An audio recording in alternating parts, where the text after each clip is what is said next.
అందరికీ నమస్తే అండి. రాయలసీమ ప్రజలు తమ రాజకీయ పరిణితి పెంచుకోవాల్సిన అవసరం ఉంది. తమ రాజకీయ ఆలోచనలు మార్చుకోవాల్సిన అవసరం ఉంది.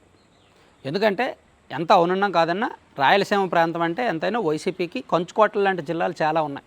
మొన్నంటే కూటమి విపరీతమైన గాలి వీచింది కాబట్టి, విపరీతమైన జగన్మోహన్ రెడ్డి గారి వ్యతిరేకత ఉంది కాబట్టి రాయలసీమలో కూటమి చాలా జిల్లాల్లో ఏకపక్ష విజయం సాధించింది.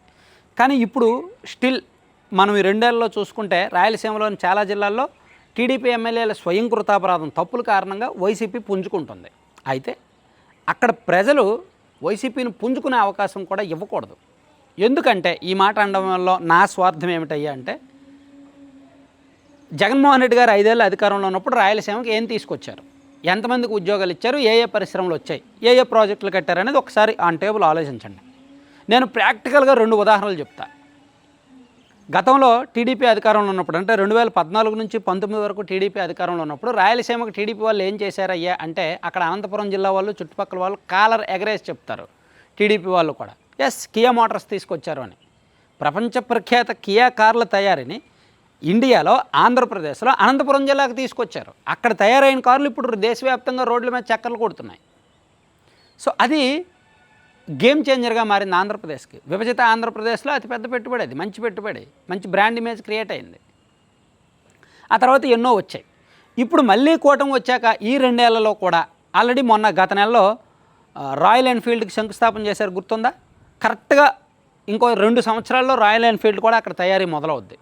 అంతెందుకండి, మీకు గుర్తుందో లేదో 2025 మే నెలలో 2025 మే 8వ తేదీన ఎల్జీ మ్యానుఫ్యాక్చరింగ్ యూనిట్కి శంకుస్థాపన చేశారు మంత్రి నారా లోకేష్ గారు.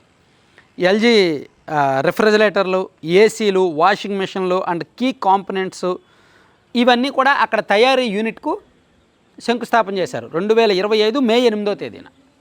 5,000 కోట్ల పెట్టుబడి, 247 ఎకరాల్లో ఈ యూనిట్ శంకుస్థాపన జరిగింది. ప్రత్యక్షంగా పరోక్షంగా ఒక 8,000 మందికి ఉపాధి అవకాశాలు వస్తాయి, ఉద్యోగాలు వస్తాయి. సో దానివలన ఆంధ్రప్రదేశ్లో మ్యానుఫ్యాక్చరింగ్ యూనిట్గా ఇండియాలో ఇది ఎల్జీకి 3వ మ్యానుఫ్యాక్చరింగ్ యూనిట్ అండ్ ఇదే అతిపెద్ద యూనిట్ కాబోతోంది. సో ఇది ఇప్పుడు ఎందుకు చెప్తున్నానంటే, కరెక్ట్గా ఒక 13 నెలలు అయింది కదా ఇది గ్రౌండింగ్లోకి వెళ్ళి శంకుస్థాపన చేసి, ఇంకో 3 నెలల్లో ఫస్ట్ ప్రోడక్ట్ దీని నుంచి బయటకు రాబోతోంది. 80% కన్స్ట్రక్షన్ పూర్తయింది. సో అవుట్లైన్స్ అన్నీ జరుగుతున్నాయి. నేను అనుకోవడం ఈ ఏడాది నవంబర్ నాటికి మన ఆంధ్రప్రదేశ్లో మన సత్యసాయి జిల్లాలో 5,000 కోట్ల పెట్టుబడితో గత ఏడాది శంకుస్థాపన చేసిన ఎల్జీ మ్యానుఫ్యాక్చరింగ్ యూనిట్ నుంచి ప్రొడక్ట్స్ రాబోతున్నాయి. అంటే చూడండి, స్పీడ్ ఆఫ్ డూయింగ్ బిజినెస్ అంటారు కదా, ఇదే. అంటే ఒక కంపెనీతో ఒప్పందం చేసుకున్న తర్వాత ఆ కంపెనీని గ్రౌండింగ్ చేయించడానికి చాలా కష్టపడాలి. విశాఖపట్నంలో గత ఏడాది నవంబర్ 14-15 తేదీల్లో సదస్సు జరిగింది, సిఐ సదస్సు జరిగింది. 13 లక్షల కోట్ల పెట్టుబడులు అన్నారు. దానిలో ఒక 20-30% కూడా స్టిల్ గ్రౌండింగ్ అవ్వలేదు. ఎందుకంటే అంత పెద్ద ఈవెంట్ చేసినప్పుడు అన్ని పెద్ద కంపెనీలు వచ్చినప్పుడు గ్రౌండింగ్ చేయడం చాలా కష్టం.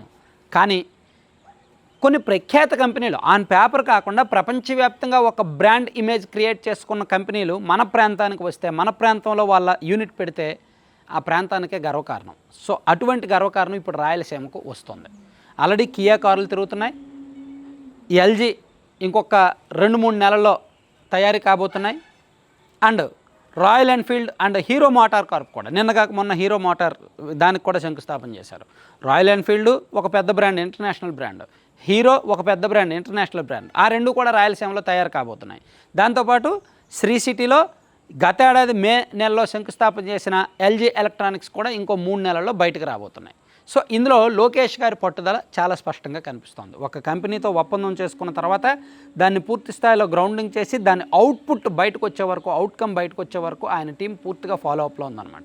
అందుకే ఖచ్చితంగా ఈ ఎల్జీ వెనుక, రాయల్ ఎన్ఫీల్డ్ వెనుక, హీరో వెనుక, ఇటువంటి వాటి వెనుక లోకేష్ గారు పట్టుదల అయితే ఉంది అని నిర్మోహమాటంగా చెప్పుకోవచ్చు. Thank you.